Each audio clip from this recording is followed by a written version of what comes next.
সমাজ, অবসরপ্রাপ্ত কর্মচারী সমাজ প্রায় ফোন করে আমাদের জানতে চাইছে, হয়তো অনেকে জানেও বর্তমান পরিস্থিতিতে কোন জায়গায় আছে, তবুও তাদের একটা আশা ভরসা আমাদের উপর আছে বলেই আমাদেরকে ফোন করছে। আমরা যেটা বলছি যে গত 8ই সেপ্টেম্বর শুনানি শেষ হয়েছে, সেই শুনানিতে যে অর্ডারটা বেরিয়েছে সেখানে বলেছে সরকারকে 2 সপ্তাহের মধ্যে যদি কিছু বলার থাকে সেটা লিখিতভাবে জমা দিতে হবে।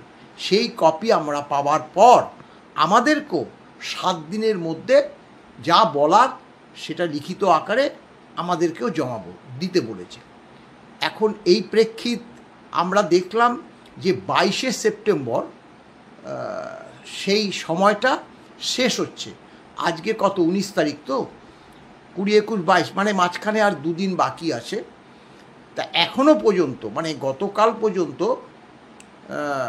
আমরা আমাদের যে সুপ্রিম কোর্টের যে আইনজীবী আছে তাদের কাছে কোনো নথি জমা দেয়নি সরকারের পক্ষ থেকে, বা ওয়েবসাইটেও নেই। এখন সরকার কি করবে সেটা তো আমরা এই মুহূর্তে বলতে পারি না। সরকার কি কোনো সাবমিশন করবে, অর্থাৎ মানে সুপ্রিম কোর্টের নির্দেশ অনুসারে, না করবে না, করতে পারে আবার নাও করতে পারে। কিন্তু আমাদের যে পিটিশনটা, আমাদের যে সাবমিশনটা, সেটা আমরা নির্দিষ্ট সময়েই করব। যদি আমি মাননীয় ফিরদৌস সাহেবের সঙ্গে কথাও বলেছি, বলল তারা যদি জমা না দেয় তবুও আমরা আমাদের যে বার্তাটুকু, বেশি তো তখন বলার নেই, কারণ সরকারকে ডিপেন্ড করেই আমাদের লিখতাম। যদি সরকার অন্য কিছু তথ্য তুলে ধরতো সেক্ষেত্রে আমাদের যে বার্তাটা আমরা আমাদের যে মাননীয় বিকাশ রঞ্জন ভট্টাচার্য বারবার বলেছে যে all India consumer price index অনুসারে রাজ্য সরকারি কর্মচারীদের ডিএ কিন্তু এই সরকারই দেয়, সেই তথ্যটা বারবার তুলে ধরেছে। আমরা সেটা আবারও তুলে ধরব। দেখুন, ব্যাপারটা হলো দিল্লি এবং চেন্নাই এই কথাটা বারবার আসছে, ওরা ডিএটা পাক, আমরা কিন্তু সব সময় চাই, কারণ ওরা তো আমাদেরই কর্মচারী। কিন্তু আমরা কেন ওদেরকে উঠিয়ে নিয়ে আমাদের এই ডিএ মামলায় যুক্ত করেছিলাম, তার মূল কারণ সরকার একদিকে বলছে যে all India consumer price index অনুসারে ডিএ দেওয়া হয় না, কিন্তু একদম জলজল করছে যে রাজ্য সরকারি কর্মচারীদের এ রাজ্যে দেয় না, কিন্তু দিল্লি চেন্নাইতে। আমি আবারও উদাহরণ দিয়ে কয়েকটি বলে দিয়েছি। আমরা দেখুন, আমাদের যে পঞ্চম বেতন কমিশনের ডিএ শুরু হয়েছিল 1/4/2008-এ 2% দিয়ে, এবং তখন এই যে দিল্লি চেন্নাইতে ওই 1/4/2008-এ তারা পেত 12%। আমরা তারপরে 1/6/8-এ 6%, মানে 2-এর সঙ্গে 4, 6%, তখনও তারা 12%। আবার 1/11/9-তে 8-এ 9%, ওরা 12%। এই করে যখন 1/3/9 আসলো, এই যে টোটাল 12% আমরা তখন পেলাম, মানে 1/3/9 অর্থাৎ 31/3/9 পর্যন্ত আমাদের যে 12% দিয়ে সেটা রাজ্য সরকার একসঙ্গে দিল। একটা কথা সবসময় মনে করতে হবে, ডিএ পৌনঃপৌনিক, অর্থাৎ নির্দিষ্ট সময়ে যে ডিএটা হয় সেটা দিলে যদি 6 মাস পরে আর একটা ডিএ হয়, সেই ডিএটা কিন্তু আমরা 6 মাস পেলাম। কিন্তু এখানে আমাদের একসঙ্গে 12% দিয়ে 31 মানে 3/2009 টোটাল, সেটা আমাদের 3 বছর ধরে দিল। আমাদের যখন 12%, ওদের তখন 22%, তখন ওদের 22% হয়ে গেল, অর্থাৎ দিল্লি চেন্নাইতে। কেন হয়েছে? আমাদের ওয়েস্ট বেঙ্গলের যে ওয়েস্ট বেঙ্গল বলুন, দিল্লি বলুন, চেন্নাই বলুন, তামিলনাড়ু বলুন, গুজরাট, সবকটা এই যে লিভিং কস্ট ধরে তো আমাদের সরকারি কর্মচারীদের, খাদ্য, বস্ত্র, বাসস্থান, এই সবগুলোর যে কত মূল্যবৃদ্ধি হচ্ছে। মূল্যবৃদ্ধি তো কোনো সময় শূন্যও থাকে, একও হয়, আবার 5ও হয়। আমি একটা উদাহরণ দিচ্ছি। এই যে বর্তমান যে আমাদের ষষ্ঠ বেতন কমিশন, ওদের সপ্তম বেতন কমিশন, সেখানে প্রথমে 2%, তারপরে 2%, তারপরে 1%, এই 2%টা হয়ে গেল 7%, তারপরে 2% হয়ে গেল 5%, 1% হয়ে গেল 4%। তাহলে দেখা যাচ্ছে যে 1% দিয়ে মূল্যসূচক অনুসারে পুরনো দিয়ে মানে বেতনে সেটা হয়ে গেল 4%। কস্ট অফ লিভিং বেশি, সেটা প্রমাণটা কে করবে? এই প্রশ্নটা করেছিল মাননীয় শেখর ববি সরাফ, ওই দেবাশিস করগুপ্ত এবং শেখর ববি সরাফের বেঞ্চ। এই কথাটা এজি মাননীয় কিশোর দত্ত বলেছিল যে ওখানে খরচপাতি বৃদ্ধি বেশি, সেই কারণে আমরা ওদেরকে এই একটু বেশি দিয়ে দিই, কেন্দ্রীয় হারে দিয়ে দিই, এটা স্বীকার করেছিল। তখন একটা এমন প্রশ্ন করেছিল না, তার কিন্তু উত্তর বেরোয়নি যে মিস্টার দত্ত আপনি এই কথা বলছেন, কিন্তু এটা তো মুখে বললে হবে না। আপনারা কি সার্ভে করেছেন যে কলকাতায় কত দাম বৃদ্ধি হয় বা দিল্লি চেন্নাইতে কত হয়? আর কলকাতায় যদি দাম বৃদ্ধি হয়, পুরুলিয়া, বীরভূম, বাঁকুড়া, সেখানে কি একই দাম থাকে? সারা ওয়েস্ট বেঙ্গলে কি একই দাম থাকে? থাকে না তো। আমাদের তো গড় করে করা হয়। প্রত্যেকটা স্টেট গভর্নমেন্টকে যে মূল্যসূচক অর্থাৎ জিনিসপত্রের দাম বৃদ্ধি হচ্ছে সেই পরিপ্রেক্ষিতে গড় করে সেটা শতাংশে আনে। সেই শতাংশ কেন্দ্রীয় সরকার তাদের কর্মচারীদের এখানে কিন্তু কেন্দ্রীয় হারে দিয়ে এটা করেও বিভ্রান্তি করছে। আমরা বারবার বলেছি যে কেন্দ্রীয় নিয়মে এটা প্রমাণিত, কেন্দ্রীয় নিয়ম কেন, কেন্দ্রীয় সরকার এই যে all India consumer price index অনুসারে মূল্যবৃদ্ধি অনুসারে যে পার্সেন্টেজটা হয় সেটা গড় করে দুটো ভাগে ভাগ করে, একটা জানুয়ারিতে দেয়, একটা জুলাইতে দেয়। এবং এই সব ঘটনাগুলো অন্যান্য রাজ্য সরকার নিজে থেকে করে না, কেন্দ্রকে ফলো করে। কেন্দ্র যেভাবে ডিএটাকে ক্যালকুলেশন করে তাদের কর্মচারীদের দেয় সেটা অন্যান্য স্টেট গভর্নমেন্ট দেয় এবং আমাদের রাজ্য সরকারও দেয়, এখনও দেয়। কিন্তু এই যে রাজ্যের বর্তমান রাজ্য সরকারের মাননীয় মুখ্যমন্ত্রী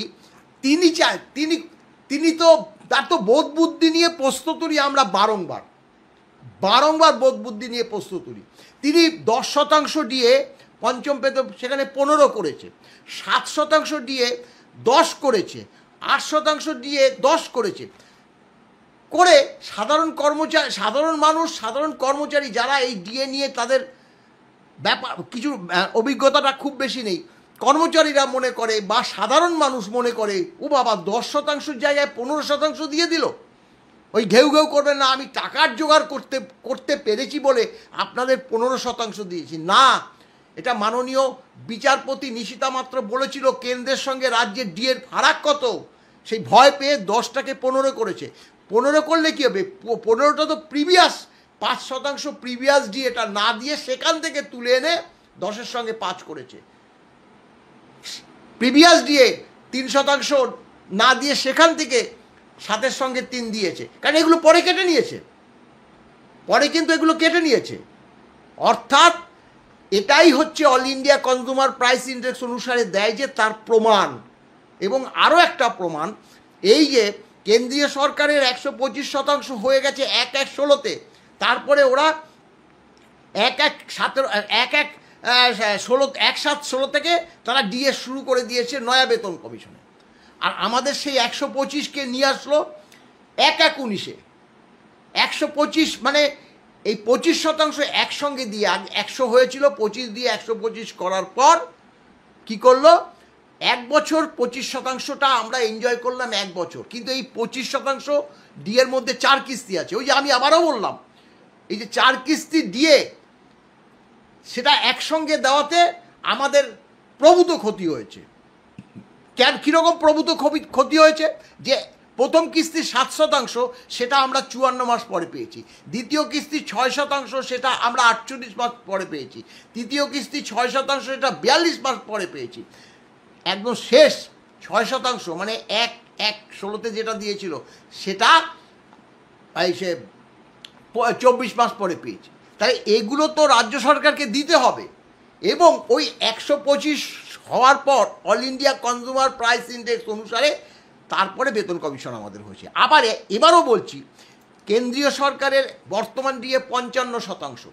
এই দীপাবলির আগে মানে দুর্গাপুজো ওটা মানে আরম্ভ হতেও দিতে পারে, বা দুর্গাপুজো শেষ হয়ে গেল, কেন্দ্রীয় সরকার লাস্ট যে ডিএটা বাকি আছে সেটা হচ্ছে 55 সঙ্গে 3 কি 2 ডিএ হবে, অর্থাৎ 55 সঙ্গে 3 হলে 58% হবে, বা 2% হলে 57% হবে। ঘোষণা হতে শুধু সময়, যখনই হয়ে যাবে মানে নতুন বেতন করতে পারবে না যতক্ষণ না all India consumer price index অনুসারে 55 সঙ্গে কত শতাংশ দিয়ে যোগ হচ্ছে, তারপরে সেটাকে যে বেতনের সঙ্গে মূল বেতনের সঙ্গে মার্জ করে একটা বুস্টিং দিয়ে নয়া বেতন করবে। এই হচ্ছে নিয়ম। এবং আমাদেরও কিন্তু এই সেন্ট্রাল গভর্নমেন্ট যত শতাংশ ডিএ দিয়েছে তত শতাংশ ডিএ দিয়েই কিন্তু আমাদের ষষ্ঠ বেতনের পর সপ্তম বেতন কমিশন দিতে হবে। অর্থাৎ এগুলো এই যে ক্যালকুলেশন আমি বারবার বলেছি, আমরা কিন্তু এই যে দিল্লি চেন্নাইতে কিভাবে ডিএ পেয়েছে সেটাও আমাদের লিস্ট জমা দেওয়া আছে, সেটাও তুলে ধরবো। কিন্তু আমরা এদেরকে ফলো করে ডিএটা আমরা চাইবো না। আমরা চাইবো যে, কেন এটা চাইতেও পারবো না, কারণ ওদের তো সুমোটো রাজ্য সরকার সেই চতুর্থ বেতন কমিশন থেকে, চেন্নাই তো 94 সালে, আর দিল্লি তারও আগে 6 মাস আগে, অর্থাৎ 93 সাল থেকে এই all India consumer price index একদম নির্দিষ্ট নিয়ম মানে মেনে, অর্থাৎ কেন্দ্র যেভাবে ডিএ দেয় দিল্লি চেন্নাই সেভাবে ডিএ পায় কর্মচারী সমাজ। অর্থাৎ তাদের তো 12% 1/4/2008 12 ছিল, আমাদের তো 1/4/2008 2% ছিল। আমরা 16% ডিএ আমরা রোপা মেনে, আইন মেনে, কেন আমরা রোপাকে তো আমরা বলেছি সংবিধান অনুসারে রোপা 209 অনুসারে রোপা তৈরি হয়েছে, তাকে আমরা তো মান্যতা দেবো। আর মান্যতা দিয়েছি বলেই তো আজকে আমরা এত বড় জয় পেয়েছি। আমরা যদি একদম পুরো কেন্দ্রীয় হারে যদি ডিএটা চাইতাম, আর এদিকে রোপা সরকারের তো একটা এই যে মন্ত্রিসভায় সিদ্ধান্ত মতো যে মোতাবেক যে রোপাটা তৈরি হয় তাকে মান্যতা দিতে হয়, সেই মান্যতা যদি না দিই সেটা আইন বিরুদ্ধ চলে যায়। আমরা সেটা করিনি। ওই রোপাতেই লেখা ছিল যে 16% ডিএ পরবর্তী যে ডিএগুলো হবে সেগুলো all India consumer price index অনুসারে দিতে হবে। আমরা ওই 16% ছেড়ে দিয়ে পরবর্তী মানে 1/1/2009 যে 6% দিয়ে দিয়েছিল সেটা আমরা হাতে পেয়েছি 1/4/2009। তা সেটা মান্যতা দিয়ে এইবার জুলাই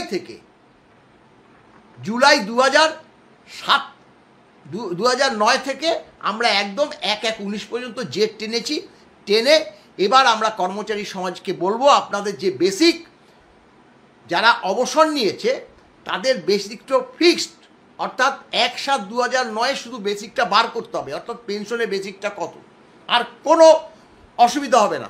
আমরা বলে দেবো কত শতাংশ ডিএ কত মাস, সেগুলো ক্যালকুলেশন করে পাশে বসাবে, যোগ করবে, হয়ে যাবে। আর যারা ইন সার্ভিসে আছে তাদের 1 বছর পর 3% বেতন বৃদ্ধি হয়। তাহলে 1/7/2009 পরবর্তী পরের বছর 3% ডিএ যোগে, মাফ করবেন 3% ইনক্রিমেন্ট যোগে ওই যে বেতনটা হলো তার উপর ক্যালকুলেশন করতে হবে। তারপরের বছর আবার 3% ইনক্রিমেন্ট যোগে ক্যালকুলেশন করতে হবে। এইভাবে ডিএটা নির্ণয় হবে। সেটা আমরা আবারও একবার তুলে ধরেছি, আমরা আবারও তুলে ধরব।